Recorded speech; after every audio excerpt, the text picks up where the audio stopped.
Good morning student, स्वागत है आप सभी का SR स्टडी एकेडमी में। तो आज हम आप लोगों के लिए लेके आए हैं क्लास 10 का सिविक्स यानी राजनीतिक विज्ञान। राजनीतिक विज्ञान को इंग्लिश में हम सिविक्स बोलते हैं, ठीक है। तो उसका फर्स्ट चैप्टर जो है वो क्या है, देखिए। फर्स्ट चैप्टर आपका क्या है? सत्ता की साझेदारी। देखिए क्या लिखा हुआ है, सत्ता की साझेदारी। सत्ता की साझेदारी मतलब, इसको टॉपिक को अच्छे से समझिए। पहले हेडिंग को समझा जाता है। किसी भी चैप्टर को पढ़ने से पहले हमें हेडिंग को समझा जाता है, ठीक है। तो हेडिंग क्या है? सत्ता की साझेदारी।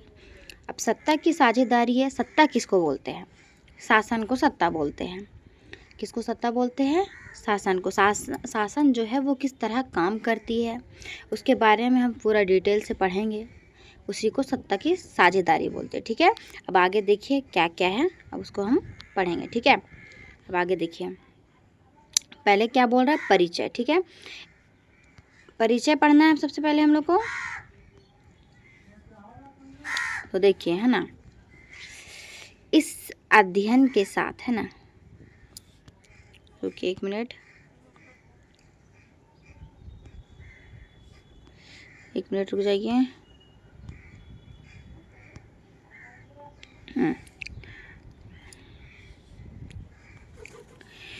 इस अध्ययन के साथ हम लोकतंत्र के उस यात्रा को आगे बढ़ाएंगे जो पिछले साल शुरू हुई थी, ठीक है। कहाँ है? पिछले साल शुरू हुई थी। मतलब इससे पहले क्लास में भी जो चला है, सिविक्स का बुक तो चलता था, तो उसके बारे में ये बता रहा है। जो पिछले बुक में हम लोग पढ़ चुके हैं उसके बारे में बता रहा है। हम नहीं पढ़ाए लेकिन आप लोग पढ़े होंगे, ठीक है। इसके बाद क्या बोल रहा है? पिछले साल हमने देखा था कि लोकतांत्रिक व्यवस्था में सारी ताकत किसी एक अंग तक सीमित नहीं थी। पहले पिछले क्लास में, मतलब क्लास क्या बोलते हैं, क्लास 9 क्लास 8 में बताया था, उसमें था, उस बुक में था कि क्या है, सत्ता व्यवस्था जो है, सत्ता का जो पूरा ताकत जो होता है वो किसी एक अंग तक सीमित नहीं होता है। वो किसी एक अंग तक सीमित नहीं होता है। वो 3 अंगों में विभाजित होता है। क्या होता है? 3 अंगों में विभाजित होता है। पहला क्या होता है?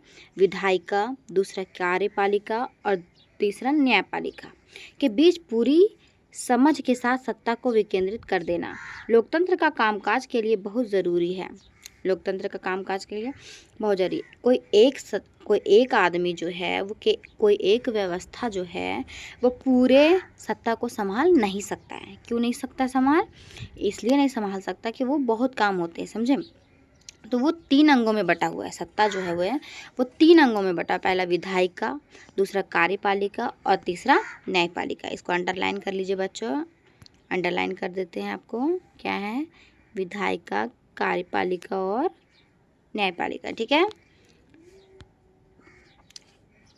अब के बीच पूरी समझ के बटा हुआ है, ठीक है। लोकतंत्र के कामकाज के लिए बहुत ज़रूरी है। 3 अंगों में बांटना जो है वो लोकतंत्र के कामकाज के लिए बहुत ज़रूरी है।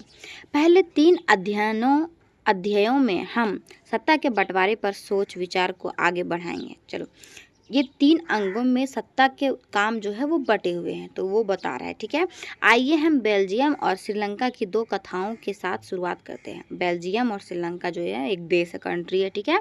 इसके बारे में बता रहा है। ये दोनों घटनाएं बताती है कि विभिन्न लोकतांत्रिक शासन, है ना, रुकिए 1 मिनट, बता दे रहे हम कहाँ पे हैं। क्या है? बंटवारे की मांग के लिए नहीं, ये 2 घटनाएं बताती है कि विभिन्न लोकतांत्रिक शासन पद्धति सत्ता के बंटवारे की मांग से किस तरह निपटी है। इस घटनाओं से हम यह समझने में कुछ मदद मिलेगी कि आखिर लोकतंत्र में सत्ता के बंटवारे की जरूरत क्यों है। ये बता रहा है कि इससे आगे हम समझेंगे कि सत्ता में 3 अंगों की बंटवारा क्यों जरूरी है, ठीक है। इससे हम सत्ता के बंटवारे के उन रूपों पर बातचीत कर सकेंगे जिनकी चर्चा अगले 2 अध्यायों में की गई है। अगले जो अध्याय हुए हैं, ये 7 चैप्टर, ये फर्स्ट चैप्टर है, अगले जो अध्याय हैं उसमें किए गए हैं, ठीक है। उसी के बारे में बता रहे हैं, ओके। चलिए आगे बढ़ते हैं। बेल्जियम और श्रीलंका, ठीक है। 1 मिनट।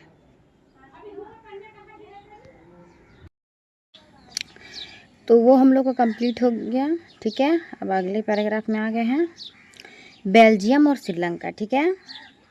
क्या पढ़ना है? बेल्जियम और श्रीलंका। बेल्जियम यूरोप का एक छोटा सा देश है। बेल्जियम जो है वो यूरोप का एक छोटा सा देश है। देखिए यहाँ पे लिखा हुआ है।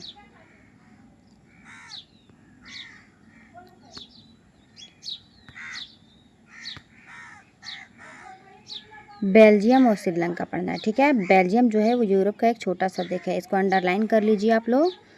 ये ऑब्जेक्टिव क्वेश्चन में आप लोगों का आ सकता है कि यूरोप का सबसे छोटा देश कौन सा है? बेल्जियम, ठीक है। बेल्जियम जो है वो उसका छोटा सा देश है। क्षेत्रफल में हमारी हरियाणा राज्य से भी बहुत छोटा, हमारे हरियाणा राज्य जो है उससे भी छोटा है, ठीक है। इसकी सीमाएं फ्रांस, नीदरलैंड, जर्मनी और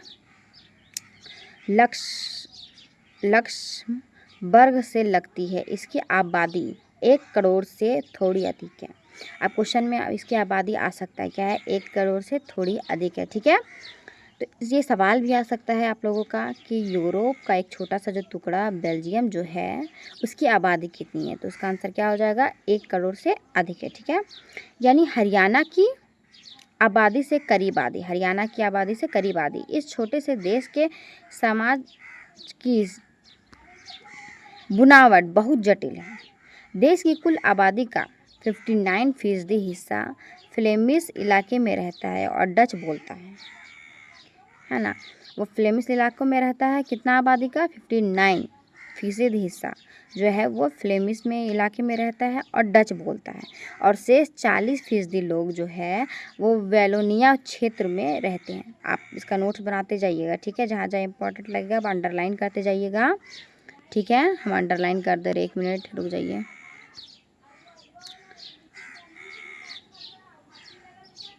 अंडरलाइन कर दे रहे, ठीक है। ये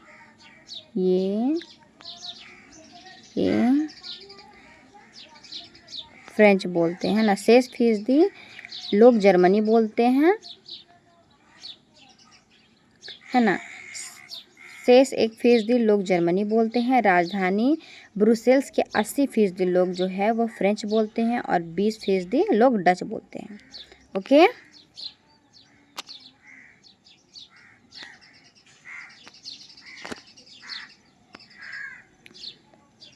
अल्पसंख्यक फ्रेंच भाषी लोग तुलनात्मक रूप से ज़्यादा समृद्धि और ताकतवर रहे हैं। अल्पसंख्यक जो है वो फ्रेंच भाषी जो लोग जो है वो तुलनात्मक रूप से मतलब दूसरी जाति के लोग से वो सबसे ज़्यादा समृद्धि और ताकतवर है। बहुत बाद में जाकर आर्थिक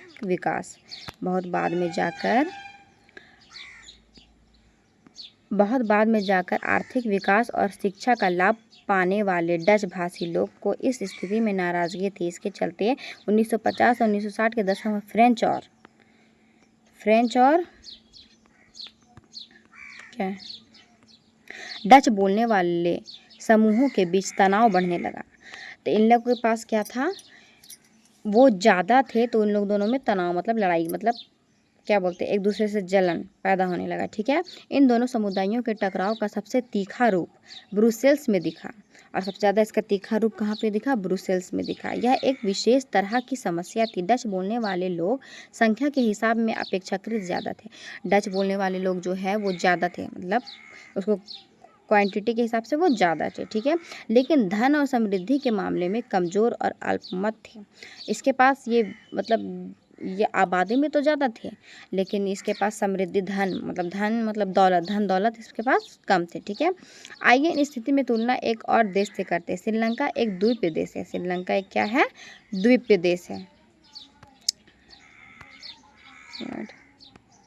श्रीलंका के बारे में बताया जा रहा है ना। श्रीलंका एक द्वीपीय देश है, ठीक है। कहाँ गया? द्वीपीय देश है, ठीक है, जो तमिलनाडु के दक्षिण तट के कुछ किलोमीटर की दूरी पर स्थित है। इसकी आबादी करीब 2 करोड़ है, यानी हरियाणा के बराबर। किसकी आबादी जो है वो हरियाणा के बराबर है? श्रीलंका की आबादी है। दक्षिण एशिया के अन्य देशों की तरह श्रीलंका की आबादी में भी कई जाति समूहों के लोग हैं। इस सबसे प्रमुख सामाजिक समूह सिहलियों का है, जिसकी आबादी कुल संख्या की 74% है, ठीक है। फिर तमिलों का नंबर आता है। उसके बाद किसका नंबर आता है, तमिलों का नंबर आता है, जिनकी आबादी कुल संख्या में 18% है। सब नोट कर ले जाइएगा आप कॉपी में, ये ऑब्जेक्टिव सवाल के बन सकते हैं, ठीक है। तमिलों में भी 2 समूह हैं, श्रीलंकाई मूल के तमिल 13%, और क्या है, और हिंदुस्तानी तमिल जो औपनिवेशिक शासनकाल में बागानों में काम करते थे, है ना, बागानों में काम करने के लिए भारत से लाए गए लोगों की संतान है। मौजूद श्रीलंका के नक्शे पर गौर करें तो पाएंगे कि तमिल मुख्य रूप से उत्तर और पूर्वी प्रांतों में आबाद है। देखिए यहाँ पे तमिल जो है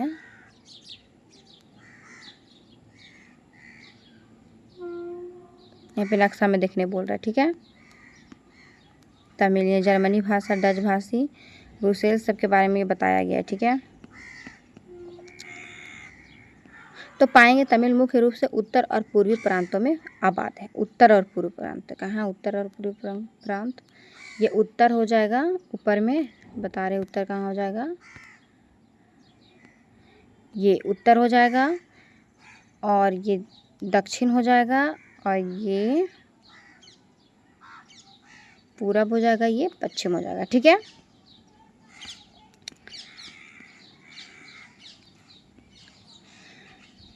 अधिकतर सिहली भाषा लोग बौद्ध हैं, जबकि तमिल भाषा लोग में कुछ हिंदू है और कुछ क्या है,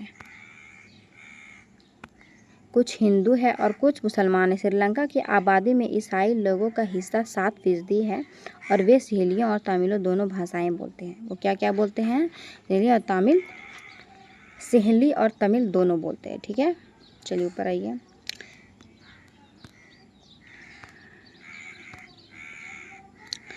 अब जरा सोचिए कि ऐसी स्थिति में क्या हो सकता है। बेल्जियम में डच भाषी लोग अपनी बड़ी संख्या के बल पर फ्रेंच भाषी और जर्मनी भाषी लोगों पर अपनी इच्छाएं थोप सकते हैं। इससे इसके बीच की लड़ाई और बढ़ जाती है। संभवतः इससे देश बढ़ जाता और ब्रुसेल्स पर दोनों पक्ष अपना अपना दावा ठोकते, है ना। श्रीलंका में सिहली आबादी का बहुमत और ज़्यादा था, और वे लोग मुल्क में अपनी मनमानी चला सकते थे। आइए अब यह देखें कि असल में दोनों देशों में क्या क्या हुआ, ठीक है। श्रीलंका में बहुसंख्यावाद टॉपिक,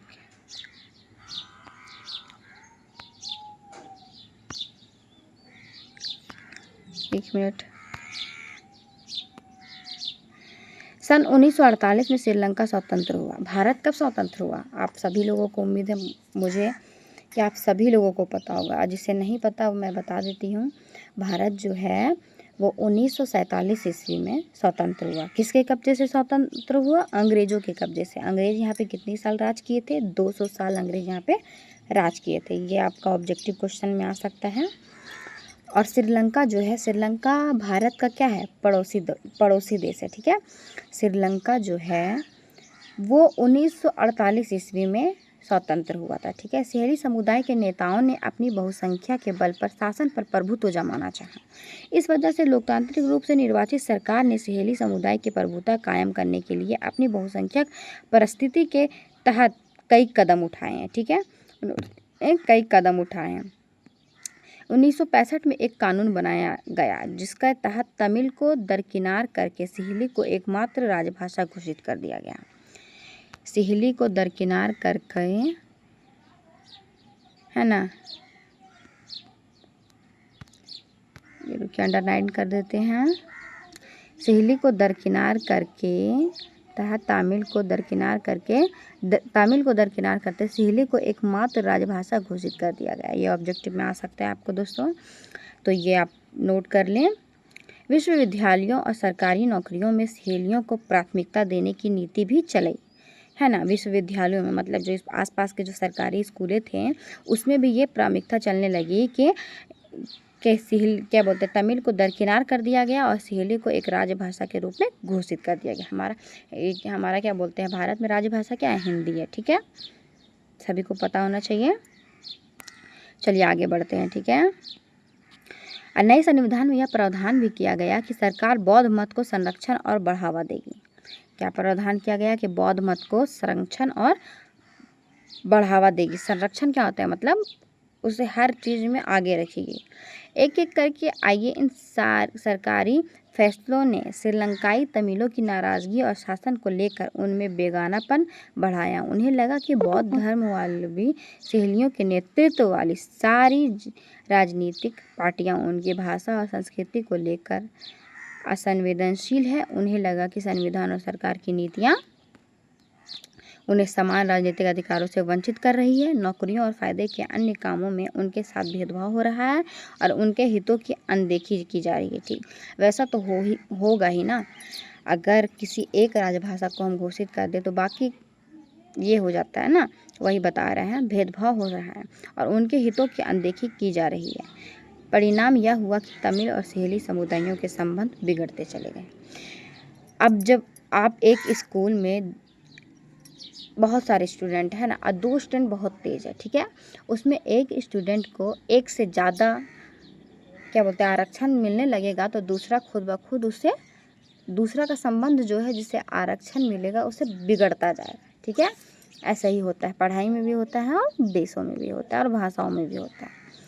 अगर आप लोगों का इसका क्या बोलते हैं नोट्स चाहिए तो आपको हम मोबाइल नंबर देते हैं, उसमें आप मैसेज करिए, डायरेक्ट व्हाट्सएप में आइएगा, उससे हम अपना आपको छोटे छोटे, ये तो पूरा बुक हम पढ़ा रहे हैं ना, तो आप लोगों को क्या मिलेगा उसमें नोट्स मिलेगा। जो इम्पोर्टेंट क्वेश्चन होगा वही होगा, मतलब ऑब्जेक्टिव भी नोट्स से मिल सकता है। पूरा बुक नहीं रहेगा आपका 2 या 3 पेज का नोट्स बना हुआ रहेगा। ठीक है, जिससे आप आसानी से समझ सकते हैं। तो हमारे व्हाट्सएप में ही करिएगा। तो आप मेरा नंबर ये देखिए, मेरा नंबर क्या है आपको देते हैं, लिख दे रहे हैं। ठीक है, मेरा नंबर 7970985107। ठीक है, ये हमारा नंबर है।